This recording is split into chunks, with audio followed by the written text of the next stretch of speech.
రామాయణాన్ని మళ్ళా 15వ శతాబ్దంలో రచించింది.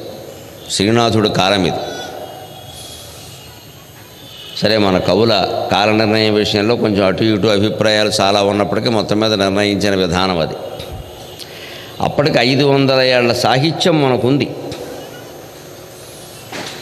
అందున ఎక్కడో పల్లెటూళ్ళలో కుమ్మర కులంలో పుట్టినటువంటి ఒక స్త్రీ, అందున వితంతువు, ఇటువంటి కావ్యాన్ని చేపట్టడం చాలా ధైర్యంతో కూడుకున్న పని. అప్పటికే మనకి ఎర్రాప్రగడ రామాయణం ఉంది, ఇంకా ఇతర కవులు కొంతమంది రామాయణాలు రాశారు, రంగనాథ రామాయణం ఉంది. ఇన్ని జనంలోకి వ్యాపించినప్పుడు నా రామాయణం ఎవరు చదువుతారు, ఎందుకు రాయడం అనేటువంటి అధైర్యానికి లోను కాకుండా, రాముడు నాకు రాయమని చెబుతున్నాడు, నా ఆత్మ ప్రేరేపిస్తోంది, నేను చేస్తాను, జనంలోకి వెళ్ళే విధంగా పెడుతుంది, అవసరమైన వాడు తీసుకెడతారు అనేటువంటి విశ్వాసంతో ఆ తల్లి రాయబట్టి, అది 15వ శతాబ్ది అయితే ఇది 21వ శతాబ్ది. 600 ఏళ్ల తర్వాత కూడా మొల్ల రామాయణాన్ని చెప్పడానికి పండితులు ఉన్నారు, వినడానికి వ్యక్తులు ఉన్నారు అని అనపర్తి పట్టణం రుజువు చేసి, మన కావ్య సంపదని పోగొట్టుకుందుకు మనం సిద్ధంగా లేము. అది అమూల్యమైన సంపదగా మనం భావిస్తున్నాం. ఇంకా ఇంకా ఇంకా మరుగున పడిపోయినటువంటి తెలుగు కావ్యాలు చాలా ఉన్నాయి. అవన్నీ చెప్పమని ఎంతోమంది నన్ను అడుగుతున్నారు. నేను కూడా భగవంతుడి దేవాల చాలా కావ్యాలని చదివి ఉండడం వల్ల ఒక్కోసారి నాకు అనిపిస్తుంది, చెప్పకపోతే ఇవన్నీ జనంలోకి ఎలా పెడతా, ఎందుకు చదివాం మనం, కేవలం మనం బాగుపడడానికైనా, మనం గ్రహించడానికైనా. అందరూ అన్ని గ్రంథాలు చదవలేరు కదా, కనీసం కొన్ని పద్యాలైనా వాళ్ళలోకి తీసుకెడితే ఈ సాహిత్యం ఇంత ఉన్నతమైందన్నమాట అని విషయం అర్థమవుతుంది. అందున ఇవాళ సమాజం ఉన్న పరిస్థితుల్లో సాహిత్యం, సంగీతం ఈ రెండూ కూడా మనకి అనేక రకాల ఆందోళనని దూరం చేస్తాయండి. మన పిల్లలకి, యువతరానికి ప్రధానంగా మనం చెప్పాలి. ఇవాళ ఆత్మహత్యలు చేసుకుంటున్న వాళ్ళు ఎవరినైనా సరే మీరు చేసుకున్నప్పుడు రాసిన ఉత్తరాన్ని చూడండి, వాళ్ళ పరిస్థితిని మీరు ఆలోచించండి, ఎందుకు చేసుకున్నాడని. అంత బలీయమైన కారణాలు ఏం కనబడ్డదు. పూర్వకాలం నిజంగా ఇదే కారణమైతే, పూర్వకాలం ఇక్కడ కూర్చున్న వాళ్ళు అందరి యొక్క తల్లిదండ్రులు, పెద్దవాళ్ళు, ఇక్కడ 50 ఏళ్ల వాళ్ళు చాలామంది కనపడుతున్నారు. కాబట్టి మీ అందరి తల్లిదండ్రులు కూడా వాళ్ళకి ఎదురైన కష్టాలకు వాళ్ళు ఆత్మహత్యలు చేసుకుంటే జీవితంలో 10-15 సార్లు చేసుకోవాలి, ఓసారి కాదు, 10-15 సార్లు అన్ని కష్టాలు. ఇవాళ రామచంద్రమూర్తి కష్టాలు కూడా చూస్తాం మనం. వాళ్ళెవరూ చేసుకోలేదు. రామాయణ భారత కథల నుంచి మనం నేర్చుకోవలసింది అది. ఒక చిన్ని కష్టానికి బెదిరిపోయి దానికి ఇంకేవో జోడించేసుకుని, ఏడాది క్రితం వచ్చింది, అంతకుముందు క్రితం వచ్చింది, ఇవన్నీ జోడించేసుకుని ఇక అక్కడి నుంచి జాతకంలో ఏదో తేడా ఉందనుకుని ఇక అక్కడి నుంచి మనస్సు బలహీన పడిపోవడం, ఇక అక్కడి నుంచి రకరకాల అల్పపీడనం ఉన్న చోటే వాయుగుండం వస్తుందని మనస్సు బలహీనపడగానే మొత్తం వచ్చేస్తారు. అందరూ కూడా రకరకాల నమ్మకాలు ప్రేరేపించే వాళ్ళు అందరూ వచ్చేస్తారు. జాతకం బాగోలేదని ఒకడు వస్తాడు, ముహూర్తం బాగోలేదని ఒకడు వస్తాడు, నువ్వు కట్టిన ఇల్లు కిటికీ బాగోలేదు, కిటికీతో కాదు ఇల్లు కూలగొట్టేమని ఇంకోటి వస్తాడు. అసలు ఇందులో ఈ జీవితంలో తగిలిన ఈ దెబ్బకి, ఆ కిటికీకి లేదా ఆ సింహద్వారానికి సంబంధం ఏమిటో తెలియదు. అది అంతే అంటాడు, అంతే. మనం ఏదో నమ్మకంతో కట్టిన ఇల్లు కూలగొట్టేస్తాం, ఏదో జరిగింది అనుకుంటాం. మరి రామచంద్రమూర్తికి వచ్చిన కష్టాల్లో ఆయన ఎలా ప్రవర్తించాడో చూద్దాం. దేవతల నుంచి మనం గ్రహించవలసింది అది. రాముడిని పూజన చేస్తే మనకు ఏదో వస్తుంది, నేను 100 కొబ్బరికాయలు కొడతా, 100 దండలు వేస్తా, ఈ మెగా కార్యక్రమాలు అంటేనే, ఈ మెగా కార్యక్రమాలకి భగవంతుడు ఎప్పుడు సంతోషించాడు. నాకు అక్కర్లేదు రాబాయి ఇవన్నీ అంటాడు. ఎవడు కొట్టమానండి నేను, నాకు ఎందుకు ఇది. ఆయన సంతోషించే దానికి కాదు, నేను అవతరించాను కదా నీ కోసం, నేనే ఎన్నో కష్టాలు పడ్డాను కదా, వాటికి నేను ఎక్కడ మనస్సు బలహీనపడినా కూడా బాధపడ్డానేమో, గురువుని అడిగానేమో, తెలుసుకున్నానేమో, కానీ ఆత్మహత్య చేసుకోలేదే, లేదు గుడి నమ్మకాలు పెట్టుకోలేదే, దీన్ని ఏదో చేస్తే ఈ కష్టాలు పోతాయని దాన్ని భరించి సహించేటువంటి ప్రయత్నం చేశానే. నా గుళ్ళోకి వస్తున్నావు, నాకు దగ్గర జ్యోతి ప్రజ్వలన చేస్తున్నావు, నాకు దండం పెడుతున్నావు, నీ జీవితంలో వచ్చినటువంటి కష్టాలను నువ్వు ఎందుకు సహించలేవు, కొద్ది కాలమైనా సరే అని రామచంద్రమూర్తి తన కథ ద్వారానే మనల్ని ప్రశ్నిస్తున్నాడు, సీతమ్మతో సహా. అందుకే నిన్న మనం అసలు మానవ జీవితంలో ఉండే సుఖ దుఃఖాలు ఎలా ఉంటాయో సమన్వయం చేసుకుంటూ సీతాదేవి యొక్క అవయవ వర్ణన రూపంలో మొల్ల రాసిన పద్యాన్ని గురించి చెప్పుకున్నాం. ఏ అవయవాన్ని ఆవిడ వర్ణించిన విధానం చూసినా సరే పరస్పర శత్రువులే ఉన్నాయి, పోలికలే కదా. షట్పదంబులపైకి సంపెంగ పువ్వుల జలజాతములపైకి చందమామ, అమ్మవారి శరీరంలో ఒక అవయవం తుమ్మెదల్లా ఉంటాయి. ఇంకా ఎలా ఉంటాయి? ముంగురులు తుమ్మెదల్లా ఉంటాయి, నల్లగా రెక్కలతో తుమ్మెదల్లా ఉంటాయి. ఇలా గిరిజాలుగా ఉంటాయి, తుమ్మెదలు అలాగే ఉంటాయి. అందుకని ముంగురుల్ని తుమ్మెదలతో పోలుస్తారు. అలక అంటే ముంగురుడి ఈ ముందు ఇలా గండ్రంగా తిరుగుతూ ఉంటాయి. ఎంత దువ్వుకున్నా అవి లోపలికి వెళ్ళవు, ముందు పడుతూ ఉంటాయి. అవి అలా వదిలేయడమే అందంగా ఉంటుంది. వాటిని తుమ్మెదలతో పోలుస్తారు. పక్కనే ఉంది ముక్కుని సంపెంగ పువ్వుతో పోలుస్తారు. తుమ్మెదలకి సంపెంగ పువ్వుకి పడదు కదా అంది. మరి పడనివి రెండు ఒకచోట ఎలా ఉంటున్నాయి అంటే అదే భగవంతుడండి, సీతాదేవి కాబట్టి ఉంటున్నాయి. భగవద్భక్తి మన మనస్సులో ఉంటే, విశ్వమంతా ఒక్కటే అన్న భావన ఉంటే ఎవరితోనైనా మనం సర్దుకోగలం. ఎంత ప్రబల శత్రువుతోనైనా మనం సర్దుకోగలం. మనకి శత్రుత్వాలు, మిత్రత్వాలు, రాజకీయాలు, విభేదాలు, సైద్ధాంతిక భేదాలు, వ్యక్తిగతమైన భేదాలు ఎలా ఉన్నాయేనండి, ఎలా ఉన్నా సరే మన సంస్కృతి ఏం బోధిస్తుంది అంటే, అరావప్యుచితం కార్యం ఆతిథ్యం గృహమాగతే. నీకు బద్ధశత్రువైన వాడు నీ ఇంటికి వచ్చినా సరే ముందు తలుపు తీసి మంచినీళ్ళి, తర్వాత విషయాలు మిగిలినవన్నీ అన్నారు. అది భారతీయ సంస్కృతి. అరావపి ఉచితం కార్యం ఆతిథ్యం గృహమాగతే. ఎంత శత్రువైనా సరే నీ ఇంటికి వచ్చాడు, ముందు మంచినీళ్ళి, తలుపు తీసి మంచినీళ్ళి, తర్వాత మాట్లాడి మిగిలిన ఉంటాయి. మన గోదావరి జిల్లాలో దానానికి బాగా ప్రసిద్ధి చెందినటువంటి మహారాజు ఉండేవాడు ఒక ఆయన, చింతలపాటి వరప్రసాద మూర్తిరాజు గారిని మహానుభావుడు. 1800 ఎకరాల భూమి అమ్మేసి ఉభయ గోదావరి జిల్లాల్లో 64 పాఠశాలలు పెట్టాడు. ఆయన మొహమాటం లేకుండా చెబుతున్న, ఆ రాజుగారు లేకపోతే నాకు చదువు లేదు, నేను ఆయన పాఠశాలలో చదువుకున్నాను.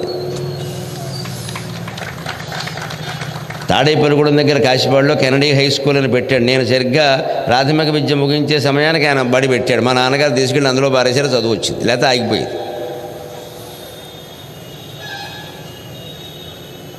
ఆయన ఎన్ని కష్టాలు వచ్చినా సరే, ఎన్ని ఇబ్బందులు వచ్చినా, ఎంత ఆస్తి తరిగిపోతున్నా సరే ఆయన ఆ దానాన్ని అలా కొనసాగించారు. అలాగే చేసుకుంటూ వెళ్ళారు. పరస్పర వైరాలను కూడా జీవితంలో భరించారు. ఆయన తాడేపల్లిగూడెం నియోజకవర్గంలోనో మరెక్కడో కానీ ఎన్నికల్లో పాల్గొన్నప్పుడు ఓ చిత్రం జరిగింది. ఈ మన సంస్కృతి యొక్క ఔన్నత్యం. ఆయనకి వ్యతిరేకంగా ఎవరో వేరే పార్టీ తరఫున ఎవరో నిలబడ్డారు. ఈయన ఎంత ధైర్యం కలిగిన వాడంటే, తన తరఫుని, తన పార్టీ తరఫున తన కోసం ప్రచారం చేస్తున్న వాళ్ళని ఒక 100 మందిని తీసుకుని ఆయన ఇంటికి వెళ్ళాడు. అవతల వ్యక్తి ఇంటికి వెళ్ళాడు. ఇంటికి వెళ్ళి తలుపు తీసుకుని ఆయన కూడా ఇలా చూస్తున్నాడు. ఆయన విచిత్రంగా లోపలికి వెళ్ళిపోయాడు. వాళ్ళు ఆవిడని పిలిచాడు, రామ్మా, ఇగో 100 మంది వచ్చారమ్మా, మీ ఊరు వచ్చారు, ఎందుకోసం వస్తే నీకెందుకు, ఇల్లాలేవు కదా, వండి పెట్టాలి కదా, పెట్టేయన్నాడు. ఆశ్చర్యకరంగా ఇల్లాలు వండి పెట్టేసింది. ప్రత్యర్థి పార్టీ వర్కర్లకు 100 మందికి ఆవిడ భోజనాలు పెట్టింది. జయహో భారతీయ సంస్కృతి. ఇది మనం పాటించవలసింది. అసలు ఆ వ్యతిరేకంగా ఎన్నికల్లో పోటీ చేసేవాడు అలా ఆదరిస్తాడని ఈయన అనుకోవడం ఏంటి? నేను విన్న పేరు మరి పొరపాటు ఒట్టి పార్థసారథి గారని విన్నాను. అవతల వ్యక్తి ఆయన పోటీ చేశారని, ఆయనంత సౌజన్యం, ఆవిడెంత సౌజన్యం, ఈయనకెంత ధైర్యం అసలు ఆ ఇంటికి వెళ్ళడానికి. ఆయనకి వ్యతిరేకంగా పోటీ చేస్తూ అక్కడికి వెళ్ళాక ఆయన చూసి ఆశ్చర్యపోతాడు. ఏంట్రా నీకు నాకు పోటీ ఉంటే ఉండొచ్చు, అన్నం పెట్టడానికి ఏంట్రా, అన్నం పెట్టవా నాకు, ఏమో నువ్వు పెట్టవా అని అడిగట్టు భార్య. అయ్యో ఎందుకు పెట్టండి బాబు, మీరు మా తండ్రి లాంటి వారు, రెండంటే నాకు కదమ్మా, నాతో కూడా 100 మంది వచ్చారు, మరి అలాగా పెట్టానట్టు. వాళ్ళ ఊళ్ళో ప్రచారమా, ఈయన కోసం ఈయన ప్రచారమా, వాళ్ళ ఇంటికి వెళ్ళి భోజనం చేయడమా, ఈయనకెంత ధైర్యం ఉండాలి, ఆయనకెంత ఔదార్యం ఉండాలి. ఇది భారతీయ సంస్కృతి. అందున గర్వంగా చెబుతున్న గోదావరి జిల్లాల సంస్కృతి. ఇది గోదావరి జిల్లాల సంస్కృతి. గోదావరి తన నీళ్లను ఎలా ఉపయోగించుకున్నా ఏమీ అనదు. దేవుడు అభిషేకానికి ఉపయోగించుకునే వాళ్ళు ఉన్నారు, సాగునీరు తాగునీరుగా ఉపయోగించుకునే వాళ్ళు ఉన్నారు, రకరకాల ప్రయోజనాలకు ఉపయోగించుకునే వాళ్ళు ఉన్నారు. గోదావరి వాడి మీద కోపంతో ప్రవహించడం మానేసిందా? నా నీళ్లతో వంకర పని చేస్తావా అని మానేసిందే. ఎంతోమంది సాగునీటికి తాగునీటికి వాడుకుంటున్నప్పుడు, ఎంతోమంది పవిత్ర అభిషేకాలకు కూడా వాడుకుంటున్నప్పుడు, ఒకరిద్దరెవరో వంకర పనులు చేశారని నేను ప్రవహించడం ఎందుకు మానేయాలని గోదావరి అనుకోవటంలా జీవితం కూడా అంతే. మనం అలాగే అనుకోవాలి. ఎవరో ఒకరిద్దరు మనకు అపకారాలు చేయొచ్చు, వాళ్ళ మీద కోపంతో లోకానికి చేసే ఉపకారం మానేస్తామో మనం. ఎందుకంటే సృష్టిలోనే పరస్పర వైరుధ్యాలు ఉన్నాయి. తుమ్మెదలతో కంటి చూపుని పోలుస్తారు, ముంగురుణ్ణి పోలుస్తారు, ముక్కుని నా సంపెంగ పువ్వుతో పోలుస్తారు. రెండు పక్కపక్కనే ఉన్నాయి కదా. జలజాతములపైకి చందమామ, కళ్ళని పద్మాలతో పోలుస్తారు, చేతుల్ని పద్మాలతో పోలుస్తారు, ముఖాన్ని చంద్రుడితో పోలుస్తారు. పద్మాలకి చంద్రుడికి పడదు. మరి అమ్మవారి చేతులేమో పద్మాల్లో ఉన్నాయి, ముఖమేమో చందమామలో ఉంది. అన్నీ ఆవిడ చేతుల్లోనే ఉన్నాయి, ఆవిడ శరీరంలోనే.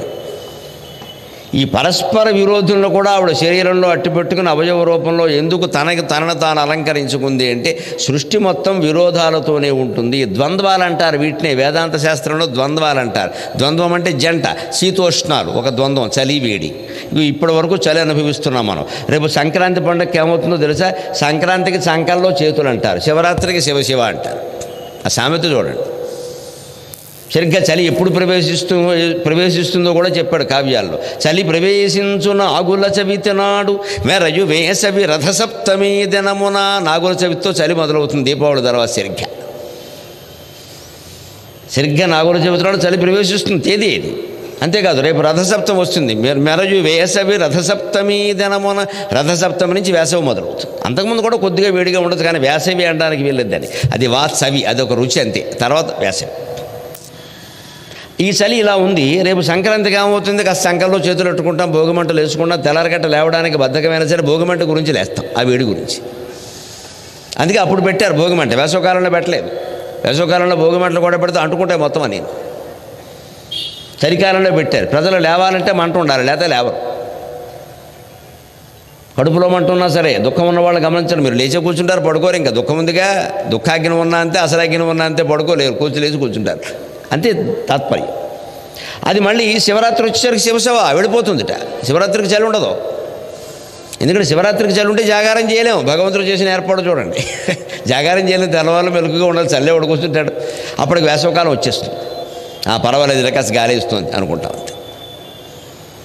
ఇలాగ ఎప్పుడు జీవితంలో శీతోష్ణాలు, సుఖదుఖాలు, మానావమానాలు, జయాపజయాలు, లాభ నష్టాలు అన్నీ ఉంటాయి. వీటిని శరీరంలో అవయవాలుగా భావించండి. ముక్కుకి మూతి శత్రువని, చెవికి కన్ను శత్రువని చెవో కన్నో తెగొట్టేసుకున్నామా? లేదు కదా. అందుకే ఇక్కడ మొల్ల అవయవాలన్నింటినీ రకరకాల వస్తువులతో పోలుస్తూ ఇవన్నీ పరస్పర విరోధంతో ఉన్నాయి, శత్రుత్వంతో. పాదాలు చిగురాకుల్లా ఉన్నాయి, అమ్మవారి పలుకు కోకిలలా ఉంది. కోకిల చిగురాకుల్ని మింగేస్తుంది కదా, అంచేత పాదాలని పలుకు మింగేసింది అంటే అమ్మవారు బతకాలా వద్దా? కానీ ఆవిడ బాగానే ఉంది కదా. మన జీవితంలో కూడా, మన బంధువర్గంలో కూడా, మన ఇంట్లో కూడా, మనం పనిచేసే చోట కూడా శత్రువులు ఉంటారు, మిత్రులు ఉంటారు, అందరూ ఉంటారు. మనం ఎవరితో ఎలా ఉండాలో నేర్చుకోవాలి. శత్రువుతో కూడా, ఒక్కోసారి ప్రమాదకరమైన వ్యక్తితో కూడా కలిసి పనిచేయక తప్పదు. కలిసి పని చేయడం ఏమిటండి?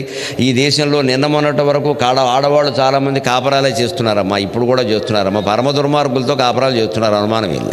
రాక్షసులతో చేస్తున్నారు కాపరాలు. పూర్వం అయితే చాలా ఎక్కువ చూసాం. ఈ మధ్య కాస్త కంఠాలు పైకి లేస్తున్నాయి, కానీ పూర్వం లేచేవి కావు, చచ్చి పడేవారు. అలాగే ఏమనేవాడు, అనడానికి ధైర్యం ఉండేది కాదు. ఇప్పుడు ఇంకా కాస్త అన్నేనా అంటున్నారు. ఇప్పటికీ పడుతున్న వాళ్ళు ఉన్నారు, రాక్షసులతో, మామూలు వాళ్ళతో కాదు. అసలు ఆయనతో ఈవిడ గారు ఎలా కాపురం చేస్తుందని ఊళ్ళో వాళ్ళు ఆశ్చర్యపోతారు. అంతే, ఏమి వదిలేస్తాను, నిజమే ఏదో జరుగుతుంది, లేదా ప్రాణం తీసుకుంటాం. ఇంతకంటే గొప్ప జనం వస్తుందా? పైగా ఆత్మహత్య మహాపాపం, దెయ్యమే పుడతాం. ఉపయోగం ఏమిటి? పోనీ ఈవేళ ఏదో రకరకాల సౌకర్యాలు ఉన్నాయి, దానికి ఏముంది? ఇంకేమో పోనీ విడాకులు తీసుకుంటే ఎంతకంటే ఆయన గొప్పవాడు దొరుకుతాడా? వీడికంటే వీడు పెనమైతే వాడు పొయ్యి అవుతాడు. పెనమేనయ్యాం, ఓసారి అటు ఇటు తిప్పుతారు, పొయ్యిలో పడ్డాక చేసేది బుడిదైపోవడమే. వాడు చక్కగా చెబుతాడు మాటలు. విడిపోయే వాళ్ళందరికీ, భార్యలకైనా భర్తలకైనా విడిపోవాలనిపించినప్పుడు ఈ మాట గుర్తు చేసుకోండి, విడిపోవాలని అనిపించదు. సరిగ్గా మనం ఇంట్లో కలహాలు ఉన్నాయి, భార్యాభర్తల మధ్యలో తేడాలు ఉన్నాయి అన్నప్పుడు వెంటనే ఈ ఆడదానికి ఎవడో మొగాడు తయారైపోతారండి. పక్క ఆఫీసులో పనిచేసేవాడు, పక్కింటి వాడు, ఏదో మొత్తం వ్యాపార సంబంధాలు ఉన్నవాడు తయారై అసలు ఇంక స్త్రీ స్వేచ్ఛ గురించి ఇక తెలంగాణ కూడా మాట్లాడండి, అంత గట్టిగా మాట్లాడతాడు వాడి పెళ్ళని అడిగితే తెలుస్తుంది వాడు ఏమి స్వేచ్ఛ ఇచ్చాడు అక్కడ. వీడు చలన నవలనేది చదివేసినట్టు మాట్లాడతాడు ఇక్కడ. అది పాపం ఈవిడ ఆ మాటకు పడిపోతుంది. చంపేస్తున్నాడు ఇక్కడ మొగుడు, వాడు ఎవడో బాగా చూస్తాడని చెప్పి అంతే. ఇంకా మనసులో వంకరాలోచన ప్రవేశించింది. పొరపాటున ఏమైనా ఇక్కడ సంబంధం తెగి అక్కడ ఏర్పడిందా, వాడు 6 నెలలకు మొదలు పెట్టేస్తాడు దండకం. వాడు ఏదో చేయకపోతే నేను ఎందుకు ఏడుపడు అంటాడు. ఆకర్షణ కోసం మాట్లాడతారు, మగవాళ్ళైనా అంతే, ఆడవాళ్ళైనా అంతే. దీని విషయంలోనే మనం జాగ్రత్తగా ఉండాలి. అందుకే సీతాదేవి అవయవాలను వర్ణిస్తూ మొల్ల మనకిస్తున్న సందేశం ఏమిటంటే పరస్పర విరోధాలు శరీరంలోనే ఉన్నాయి. శరీరాలతో నిర్మితమైన సృష్టిలో ఉండవా, నీ జీవితంలో ఉండవా? ఆ విరోధాలను నువ్వే సమన్వయం చేసుకుని జీవితాన్ని అలంకరింప చేసుకోవాలి, కానీ వదిలేస్తానంటే ఎలాగా, మధ్యలో మానేస్తానంటే ఎలాగా అంటూ. అందుకే ఇంత అవగాహన కలిగినటువంటి సీతాదేవి అపహరణ జరిగినప్పుడు రామచంద్రమూర్తి ఎంత విరహం అనుభవించాడో మొల్ల వర్ణిస్తూ. భార్యాభర్తల మధ్యలో విరహ వేదన అనేది ఎలా ఉంటుందంటే, మధురమైన సంబంధం ఉన్నప్పుడే విరహం అనేది ఉంటుంది. వెళ్ళిపోతే బాగుండు, వదిలిపెట్టేస్తే బాగుండు అంటే విరహమేముంది, సంతోషం ఉంటుంది. ఇక్కడ పార్టీ ఇచ్చేస్తాడు వెంటనే చెప్పడు. కానీ కొంతమందికి భార్య పుట్టింటికి వెళితే ఆనందం, ఎందుకంటే అమ్మాయ వదిలింద్ర గొడవ 10 రోజుల వరకు రావద్దని నేనే చెప్పానంటాడు. మన వాడికి వ్యవహారాలు వేరే. అందుకని పెళ్ళాం పుట్టింటికి వెళితే నువ్వు సినిమాయే వచ్చింది ఏకంగా. అది ఈయనకు శుభ్రంగా దసరా పండగ. ఒకసారి ఇప్పుడు ఫోన్లు ఉన్నాయి కదా, అందుకని పొద్దున్న మధ్యాహ్నం ఫోన్ చేస్తుంటే ఆ ఇళ్ళలో ఆనందం చేస్తుంది అమ్మాయికి. ఆయన పొద్దున్న సాయంత్రం ఫోన్ ఒక్కటి నీకు చేస్తున్నారమ్మా, చాలా వ్యవహారాలు చాలా నడిపిస్తున్నారు, నీకు తెలియదు. ఫోన్ ఒకటే నీకు చేస్తున్నారు అమాయకురాల. ఫోన్ చేసినంత మాత్రం నమ్మే కల. నాకు ఫోన్ చేయకుండా ఆయన ఉండలేరు. ఇంత అమాయకులు ఇంకెవరు ఉండరు ఇక్కడ. అంతే. అదే మరి కొంతమందిని చూస్తే అసలు ఒక్క 10 నిమిషాల ఎడబాటు కూడా వాళ్ళు భరించలేరండి. అది ఆధారపడడం కావచ్చు, ప్రేమ కావచ్చు, అనుబంధం కావచ్చు, ఏదైనా కావచ్చు. దంపతుల మధ్య అటువంటి అనుబంధం ఉంటే అప్పుడు విరహం భరించలేనట్టుగా ఉంటుంది. ప్రతిదీ గుర్తొస్తూ ఉంటుంది.